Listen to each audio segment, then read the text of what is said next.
अष्टावक्र गीता 16वां अध्याय। श्री अष्टावक्र कहते हैं, हे प्रिय विद्वानों से सुनकर अथवा बहुत शास्त्रों के पढ़ने से तुम्हारी आत्मा स्वरूप में वैसी स्थिति नहीं होगी जैसी कि सब कुछ उचित रीति से भूल जाने से। अर्थात अनेक शास्त्रों को अनेक प्रकार से तू कह अथवा सुन, लेकिन सबके विस्मरण के बिना तुझे शांति न मिलेगी, स्वास्थ्य न मिलेगा। कर्म भोग करो या समाधि में रहो, पर चूंकि तुम विद्वान हो अतः तुम्हें चित्त की सभी आशाओं को शांत करना अत्यंत आनंदप्रद होगा। प्रयत्न से ही सभी दुखी हैं, पर कोई इसे जानता नहीं है। इस निष्पाप उपदेश से ही भाग्यवान व्यक्ति सभी वृत्तियों से रहित हो जाते हैं। जिसको पलकों का खोलना और बंद करना भी कार्य लगता है, उस परम आलसी के लिए ही सुख है, अन्य किसी के लिए किसी भी प्रकार से नहीं। अष्टावक्र कहते हैं, जो आंख के पलक झपकने में भी सोचता है, कौन पंचायत करे। जो इतना करता भाव भी नहीं लेता है कि अपनी आंख भी झपको, वह भी परमात्मा पर ही छोड़ देता है कि तेरी मर्जी तो खोल, तेरी मर्जी तो न खोल। जो अपना सारा कर्तृत्व भाव समर्पित कर देता है, तब तो वह शिखर हो गया आलस्य का, क्योंकि सब परमात्मा पर छोड़ दिया। अब वह जो करवाए करवाए, जो न करवाए न करवाए। अब अपनी कोई आकांक्षा बीच में न रखी। अब उसकी जो मर्जी, यह करना चाहिए और यह नहीं। जब मन इस प्रकार के द्वंद्वों से मुक्त हो जाता है, तब उसको धर्म, अर्थ, काम और मोक्ष की इच्छा नहीं रहती। न विषयों से द्वेष करने वाला विरक्त, न ही विषयों में आसक्त रागवान, वह तो निश्चय ही विषयों के ग्रहण और त्याग से विहीन है। प्रवृत्ति से आसक्ति और निवृत्ति से द्वेष उत्पन्न होता है, अतः बुद्धिमान बालक के समान निर्द्वंद्व होकर स्थित रहे। विषय में आसक्त पुरुष दुख से बचने के लिए संसार का त्याग करना चाहता है, पर वह विरक्त ही सुखी है जो उन दुखों में भी खेद नहीं करता है। जो मोक्ष भी चाहता है और इस शरीर में आसक्ति भी रखता है, वह न ज्ञानी है और न योगी, बल्कि केवल दुख को प्राप्त करने वाला है। यदि तुम्हारे उपदेशक साक्षात शिव, विष्णु या ब्रह्मा भी हो, तो भी सब कुछ विस्मरण किए बिना तुम आत्म स्वरूप को प्राप्त नहीं होगे। 17वां अध्याय। अष्टावक्र कहते हैं, उन्होंने ज्ञान और योग दोनों का फल प्राप्त कर लिया है, जो सदा संतुष्ट, शुद्ध इंद्रियों वाले और एकांत में रमने वाले हैं। तत्व ब्रह्मा को जानने वाला कभी भी किसी बात से इस संसार में दुखी नहीं होता है, क्योंकि उस एक ब्रह्मा से ही यह संपूर्ण विश्व पूर्णतः व्याप्त है। अपनी आत्मा में रमण करने वाला किसी विषय को प्राप्त करके हर्षित नहीं होता।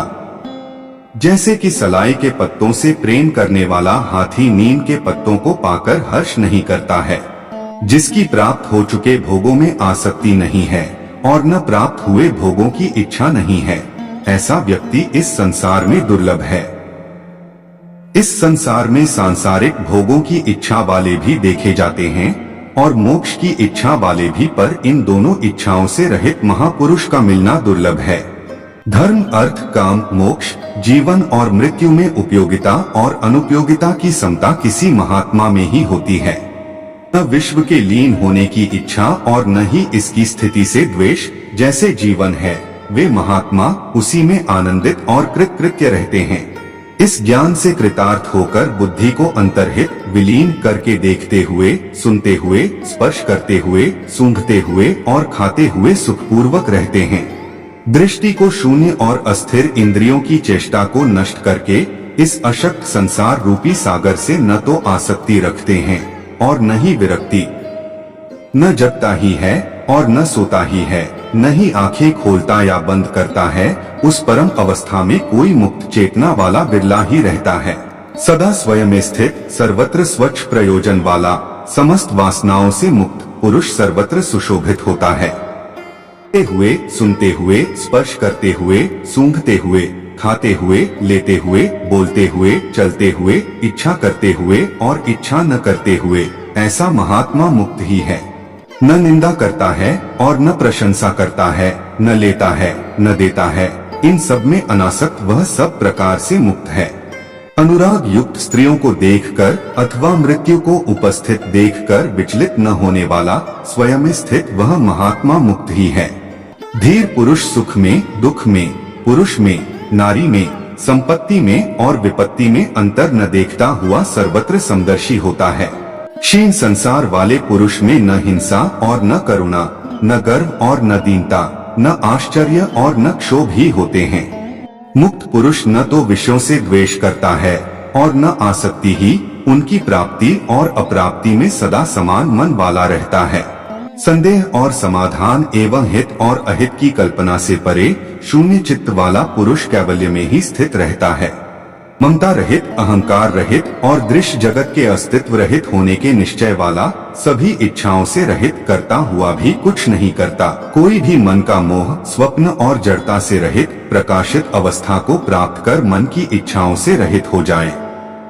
18वां अध्याय भाग 1। अष्टावक्र कहते हैं, जिस बोध का उदय होने पर, जागने पर स्वप्न के समान भ्रम की निवृत्ति हो जाती है, उस एक सुख स्वरूप शांत प्रकाश को नमस्कार है।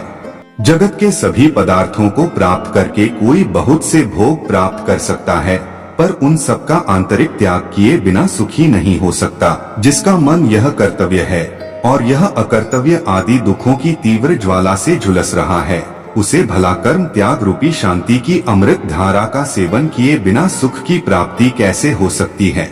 यह संसार केवल एक भावना मात्र है, परमार्थतः कुछ भी नहीं है।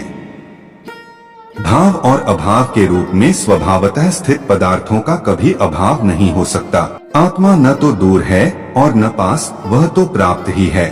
तुम स्वयं ही हो, उसमें न विकल्प है, न प्रयत्न, न विकार और न मल ही। अज्ञान मात्र की निवृत्ति और स्वरूप का ज्ञान होते ही दृष्टि का आवरण भंग हो जाता है और तत्व को जानने वाला शोक से रहित होकर शोभायमान हो जाता है। सब कुछ कल्पना मात्र है और आत्मा नित्य मुक्त है। धीर पुरुष इस तथ्य को जानकर फिर बालक के समान क्या अभ्यास करे। आत्मा ही ब्रह्मा है और भाव अभाव कल्पित हैं। ऐसा निश्चय हो जाने पर निष्काम ज्ञानी फिर क्या जाने, क्या कहे और क्या न कहे। सब आत्मा ही है, ऐसा निश्चय करके जो चुप हो गया है, उस पुरुष के लिए यह मैं हूँ, यह मैं नहीं हूँ आदि कल्पनाएं भी शांत हो जाती हैं। अपने स्वरूप में स्थित होकर शांत हुए तत्व ज्ञानी के लिए न विक्षेप है और न एकाग्रता, न ज्ञान है और न अज्ञान, न सुख है और न। जो योगी स्वभाव से ही विकल्प रहित है, उसके लिए अपने राज्य में या भिक्षा में, लाभ हानि में, भीड़ में या सुने जंगल में कोई अंतर नहीं है। यह कर लिया और यह कार्य शेष है। इन द्वंद्वों से जो मुक्त है, उसके लिए धर्म कहा, कर्म कहा, अर्थ कहा और विवेक कहा। जीवन मुक्त योगी का न तो कुछ कर्तव्य है और न ही उसके हृदय में कोई अनुराग है। जैसे भी जीवन बीत जाए वैसे ही उसकी स्थिति है। जो महात्मा सभी संकल्पों की सीमा पर विश्राम कर रहा है, उसके लिए मोह कहा, संसार कहा, ध्यान कहा और मुक्ति भी कहा। जिसने इस संसार को वास्तव में देखा हो वह कहे कि यह नहीं है, नहीं है। जो कामना रहित है वह तो इसको देखते हुए भी नहीं देखता। जिसने अपने से भिन्न परब्रह्म को देखा हो वह चिंतन किया करे कि वह ब्रह्मा मैं हूँ, पर जिसे कुछ दूसरा दिखाई नहीं देता वह निश्चिंत क्या विचार करे। जिसने अपने स्वरूप में कभी कोई विक्षेप देखा हो वह उसको रोके। तत्व को जानने वाले का विक्षेप कभी होता ही नहीं है। किसी साध्य के बिना वह क्या करे। तत्वज्ञ तो सांसारिक लोगों से उल्टा ही होता है। वह सामान्य लोगों जैसा व्यवहार करता हुआ भी अपने स्वरूप में न समाधि देखता है, न विक्षेप और न लय ही। तत्वज्ञ भाव और अभाव से रहित, तृप्त और कामना रहित होता है। लौकिक दृष्टि से कुछ उल्टा सीधा करते हुए भी वह कुछ भी नहीं करता। तत्वज्ञ का प्रवृत्ति या निवृत्ति का दुराग्रह नहीं होता। जब जो सामने आ जाता है तब उसे करके वह आनंद से रहता है। ज्ञानी कामना, आश्रय और परतंत्रता आदि के बंधनों से सर्वथा मुक्त होता है। प्रारब्ध रूपी वायु के वेग से उसका शरीर उसी प्रकार गतिशील रहता है जैसे वायु के वेग से सूखा पत्ता। जो संसार से मुक्त है वह न कभी हर्ष करता है और न विषाद। उसका मन सदा शीतल रहता है और वह शरीर रहते हुए भी विदेह के समान सुशोभित होता है। जिसका अंतर्मन शीतल और स्वच्छ है, जो आत्मा में ही रमण करता है, उस धीर पुरुष की न तो किसी त्याग की इच्छा होती है और न कुछ पाने की आशा। जिस धीर पुरुष का चित्त स्वभाव से ही निर्विषय है, वह साधारण मनुष्य के समान प्रारब्धवश बहुत से कार्य करता है, पर उसका उसे न तो मान होता है और न अपमान होता। यह कर्म शरीर ने किया है, मैंने नहीं। मैं तो शुद्ध स्वरूप हूँ। इस प्रकार जिसने निश्चय कर लिया है, वह कर्म करता हुआ भी नहीं करता। सुखी और श्रीमान जीवन मुक्त विषी के समान कार्य करता है, परंतु विषी नहीं होता है। वह तो सांसारिक कार्य करता हुआ भी शोभा को प्राप्त होता। जो धीर पुरुष अनेक विचारों से थककर अपने स्वरूप में विश्राम पा चुका है, वह न कल्पना करता है, न जानता है, न सुनता है और न देखता ही। ऐसा ज्ञानी समाधि में आग्रह न होने के कारण मुमुक्षु नहीं और विक्षेप न होने के कारण विषी नहीं है। मेरे अतिरिक्त जो कुछ भी दिख रहा है वह सब कल्पित ही है, ऐसा निश्चय करके सबको देखता हुआ वह ब्रह्मा ही है। जिसके अंतःकरण में अहंकार विद्यमान है, वह देखने में कर्म न करे तो भी करता है। पर जो धीर पुरुष निरहंकार है, वह सब कुछ करते हुए भी कर्म नहीं करता। मुक्त पुरुष के चित्त में न उद्वेग है, न संतोष और न कर्तृत्व का अभिमान ही है। उसके चित्त में न आशा है, न संदेह। ऐसा चित्त ही सुशोभित होता है। जीवन मुक्त का चित्त ध्यान से विरत होने के लिए और व्यवहार करने की चेष्टा नहीं करता है। निमित्त के शून्य होने पर वह ध्यान से विरत भी होता है और व्यवहार भी करता है। अविवेकी पुरुष यथार्थ तत्व का वर्णन सुनकर और अधिक मोह को प्राप्त होता है या संकुचित हो जाता है। कभी कभी तो कुछ बुद्धिमान भी उसी अविवेकी के समान व्यवहार करने लगते हैं। मूढ़ पुरुष बार बार चित्त की एकाग्रता और निरोध का अभ्यास करते हैं। धीर पुरुष सुषुप्त के समान अपने स्वरूप में स्थित रहते हुए कुछ भी कर्तव्य रूप से नहीं करते। मूढ़ पुरुष प्रयत्न से या प्रयत्न के त्याग से शांति प्राप्त नहीं करता, पर प्रज्ञावान पुरुष तत्व के निश्चय मात्र से शांति प्राप्त कर लेता है। आत्मा के संबंध में जो लोग अभ्यास में लग रहे हैं, वे अपने शुद्ध बुद्ध प्रिय पूर्ण निष्प्रपंच और निरामय ब्रह्म स्वरूप को नहीं जानते।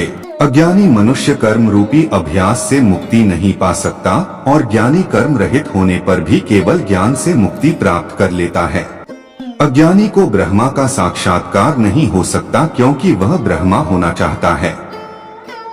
ज्ञानी पुरुष इच्छा न करने पर भी परब्रह्म बोध स्वरूप में रहता है। अज्ञानी निराधार आग्रहों में पड़कर संसार का पोषण करते रहते हैं। ज्ञानियों ने सभी अनर्थों की जड़ इस संसार की सत्ता का ही पूर्ण नाश कर दिया है। अज्ञानी शांति नहीं प्राप्त कर सकता, क्योंकि वह शांत होने की इच्छा से ग्रस्त है। ज्ञानी पुरुष तत्व का दृढ़ निश्चय करके सदैव शांत चित्त ही रहता है। अज्ञानी को आत्म साक्षात्कार कैसे हो सकता है, जब वह दृश्य पदार्थों के आश्रय को स्वीकार करता है। ज्ञानी पुरुष तो वे हैं जो दृश्य पदार्थों को न देखते हुए अपने अविनाशी स्वरूप को ही देखते हैं। जो आग्रह करता है उस मूर्ख का चित्त निरुद्ध कहा है। आत्मा में रमण करने वाले धीर पुरुष का चित्त तो सदैव स्वाभाविक रूप से निरुद्ध ही रहता है। कोई पदार्थ की सत्ता की भावना करता है और कोई पदार्थों की असत्ता की। ज्ञानी तो भाव दोनों की भावना को छोड़कर निश्चिंत रहता है। बुद्धिहीन पुरुष अज्ञानवश अपने शुद्ध अद्वितीय स्वरूप का ज्ञान तो प्राप्त करते नहीं, पर केवल भावना करते हैं। उन्हें जीवन पर्यंत शांति नहीं मिलती। मुमुक्षु पुरुष की बुद्धि कुछ आश्रय ग्रहण किए बिना नहीं रहती। मुक्त पुरुष की बुद्धि तो सब प्रकार से निष्काम और निराश्रय ही रहती है। अज्ञानी पुरुष विषयरूपी मतवाले हाथियों को देखकर भयभीत हो जाते हैं और शरण के लिए तुरंत निरोध और एकाग्रता की सिद्धि के लिए झटपट चित्त की गुफा में घुस जाते हैं। कामना रहित ज्ञानी सिंह है, उसे देखते ही विषय रूपी मतवाले हाथी चुपचाप भाग जाते हैं। उनकी एक नहीं चलती, उल्टे वे तरह तरह से खुशामद करके सेवा करते हैं। शंका रहित ज्ञानी पुरुष मुक्ति के साधनों का अभ्यास नहीं करता, वह तो देखते, सुनते, छूते, सूंघते, भोगते हुए भी आनंद में मग्न रहता है। शुद्ध बुद्धि पुरुष वस्तु तत्व के केवल सुनने मात्र से आकुलता रहित हो जाता है, फिर आचार अनाचार या उदासीनता पर उसकी दृष्टि नहीं जाती। स्वभाव में स्थित ज्ञानी शुभ हो या अशुभ, जो जप करने के लिए सामने आ जाता है, तब वह उसे बालक की चेष्टा के समान सरलता से कर डालता है। स्वतंत्रता से ही सुख की प्राप्ति होती है। स्वतंत्रता से ही परम तत्व की उपलब्धि होती है। स्वतंत्रता से ही परम शांति की प्राप्ति होती है। स्वतंत्रता से ही परम पद मिलता है। मुक्त पुरुष की बुद्धि तो सब प्रकार से निष्काम और निराश्रय ही रहती है। अज्ञानी पुरुष विश्वरूपी मतवाले हाथियों को देखकर भयभीत हो जाते हैं और शरण के लिए तुरंत निरोध और एकाग्रता की सिद्धि के लिए झटपट चित्त की गुफा में घुस जाते हैं। कामना रहित ज्ञानी सिंह है, उसे देखते ही विषय रूपी मतवाले हाथी चुपचाप भाग जाते हैं। उनकी एक नहीं चलती, उल्टे वे तरह तरह से खुशामद करके सेवा करते हैं। शंका रहित ज्ञानी पुरुष मुक्ति के साधनों का अभ्यास नहीं करता, वह तो देखते, सुनते, छूते, सूंघते, भोगते हुए भी आनंद में मग्न रहता है। शुद्ध बुद्धि पुरुष वस्तुतत्व के केवल सुनने मात्र से आकुलता रहित हो जाता है। फिर आचार अनाचार या उदासीनता पर उसकी दृष्टि नहीं जाती। स्वभाव में स्थित ज्ञानी, शुभ हो या अशुभ, जो जब करने के लिए सामने आ जाता है, तब वह उसे बालक की चेष्टा के समान सरलता से कर डालता है। स्वतंत्रता से ही सुख की प्राप्ति होती है। स्वतंत्रता से ही परम तत्व की उपलब्धि होती है। स्वतंत्रता से ही परम शांति की प्राप्ति होती है। स्वतंत्रता से ही परम पद मिलता है।